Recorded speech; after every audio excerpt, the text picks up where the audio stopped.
वैष्णवी आत्महत्या प्रकरणी फरार सासरा राजेंद्र हगवणे आणि दीर सुशील हगवणेला अखेर अटक। पिंपरी चिंचवड पोलिसांची कारवाई।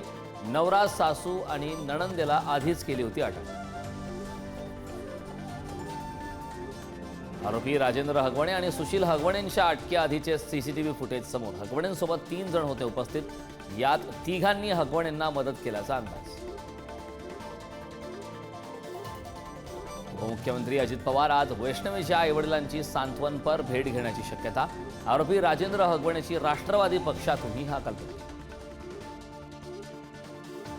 वैष्णवी आत्महत्या प्रकरणात चुलत सासरा संजय हगवणेंसह सुनील चांदोरेला पोलिसांनी घेतलं ताब्यात। आरोपी राजेंद्र हगवणे सुशील हगवणेला पळून जाण्यास मदत केल्याने चौकशी। वैष्णवीच्या नातेवाईकांना बंदूक दाखवून धमकावणाऱ्या निलेश चव्हाण विरोधात गुन्हा दाखल। कसपटे कुटुंबीय बाळाला ताब्यात घेण्यासाठी गेले असता जीवे मारण्याची दिली होती धमकी। वारजे पोलिसांकडून चौकशी। गडचिरोलीमध्ये टीव्हीवरील चॅनल पाहण्याच्या वारातून 10 वर्षाच्या मुलीची आत्महत्या। कोरची तालुक्यातून बोडेना गावातील हृदय पिळून टाकणारी घटना। इंदापुरात एसटी स्टँडवर 2 गटात तुफान राडा। 11 जणांविरोधात गुन्हा दाखल। परिसरात कडेकोट पोलीस बंदोबस्त तैनात। नवी मुंबईत खारघरमध्ये 2 गटात हाणामारी। ओव्हरटेक केल्याच्या रागातून राडा। बाईकवरील 3 अल्पवयीन मुलं आणि कारमधील तरुणांमध्ये वाद। देशाच्या दुश्मनांनी पाहिलं जेव्हा सिंदूर स्फोटक बनतं तेव्हा काय परिणाम होतात। पंतप्रधान मोदींचा राजस्थानमधून पाकला पुन्हा इशारा।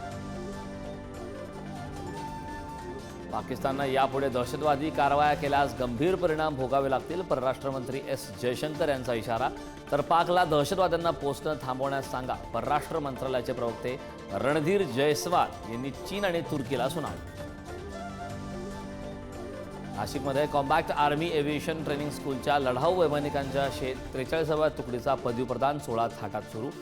Director general and colonel commandant lieutenant general Vinod Nambiar यांची प्रमुख उपस्थिती। अरबी समुद्रात कमी दाबाचं क्षेत्र सक्रिय। पुढच्या 36 तासात कोकणासह पश्चिम महाराष्ट्रात मुसळधार पावसाचा इशारा।